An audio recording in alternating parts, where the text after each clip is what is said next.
Við erum prjónahópur Rauða krossins og erum alltaf á þriðjudögum hérna, frá 1 til 4. Og við erum að prjóna aðallega og sauma föt fyrir lítil börn í Hvíta-Rússlandi.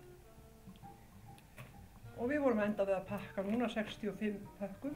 Við erum hér allt frá 4 upp í 14-20 svona lauslega. Rauði krossinn skaffar efni, við saumum bara upp úr notuðum fötum eða einhver sem okkur gefur efni.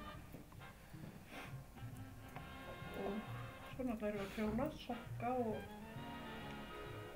peysurúfur og teppi. Og svo bara hittust við hérna á hverju þriðjudegi og drekkum kaffi og höfum gaman og ekki sláumst vekki.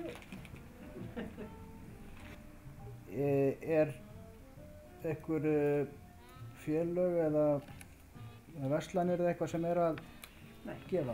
Nei, það mjög lítið. Þetta aðalega efnið sem að saumaður eru aðalega föt sem að koma í gáminn. Við fáum að nýta það. Og allt sem kemur í gáminn, það megum við nýta í hjálparstarf sem að fer þá suður eða út. En það væri svolítið gott að koma því að. Við höfum hvergi auglýst neitt að þeir sem vilja sérstaklega gefa okkur föt á markað hérna heima. Það þarf helst að koma honum í svo til okkar. Því að það sem fer í gáminn, það alveg eyrnamerkt því að vera að setja suður. Annarkvort að setja merkt í gáminn, prjónahópnum, eða það sími á hurðinni þá, eða það lokað til okkur. Annars að koma með þetta kannski á þriðjudögum erum við hérna. Það nefnilega rosalega margir sem halda að við megum nota allt sem í gáminn. Við megum ekki nota það nema bara í hjálparstarf. Við megum ekki selja það hérna heima.